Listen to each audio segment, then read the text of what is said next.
Everything in my video is pulled from the public domain, and I am using them under the Fair Use, Fair Dealings guidelines. Everything I say is my own opinion. You should look into this information for yourselves, but I'm pretty sure I'm right. The news came out today that Harry and Meghan are expanding their charitable work through the foundation. Now remember that's important, through the foundation, because they have announced a multi-year global partnership with Proctor and Gamble. Supposedly, these two are undertaking a joint effort to support the building of a better online environment that has positive, compassionate spaces, again with the word salad.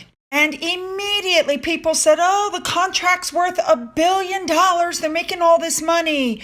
But if you look, it clearly says that financial arrangements are not being discussed. This is an ongoing theme. Everybody said that these two made millions and millions from Netflix, but they really didn't. They only make the money when things are, projects are completed. And they're making millions from Spotify. I guarantee you that didn't happen either.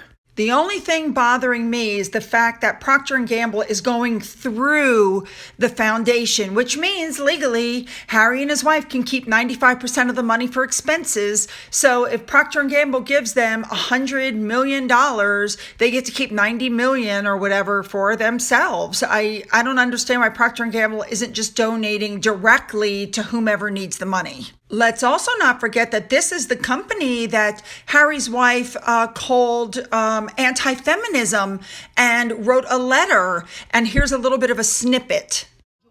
I don't think it's right for kids to grow up thinking these things, that just mom does everything. For a social studies assignment way back in elementary school in Los Angeles, Meghan and her classmates were asked to watch some commercials and assess their messages. Always mom does this and mom does that. In particular, a commercial for Ivory dishwashing liquid caught her attention because it used the word women. I said, wait a minute, how could somebody say that? So Meghan took pen in hand and wrote a letter to Procter and Gamble. So I was wondering if you would be able to change your commercial to people all over America. What Meghan did landed her on the cable show Nick News in 1993, hosted by Linda Ellerbee. Now, a couple of things to remember. First of all, Harry's wife didn't just decide to become a feminist. This was a social studies project. Second point that's been made is that the commercial was changed within 1 month. Well, I want you to think about the timeline here. What she's saying essentially is I wrote the letter on a Monday, I mailed it on a Tuesday, they got it on a Friday, and then 2.5 weeks later they changed the commercial and it's all due to me. We've all heard her telling the story repeatedly, how she single-handedly changed this commercial, but we all know that's just not the way it works. Also, interestingly enough, she claims that she got letters from Hillary Clinton and Allred almost immediately, but hasn't been able to show those letters to anybody. And a few people actually went back into the Procter and Gamble archives to try to find some of this stuff, and none of it could be found.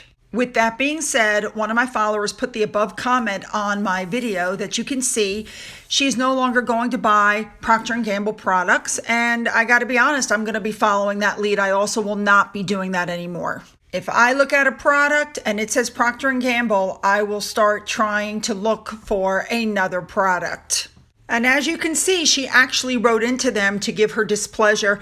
I think if their stocks start to drop because people stop buying their products, they may get a hint of the misstep that they've made. Now, you guys do what you want, but I'm no longer buying any products from Procter and Gamble.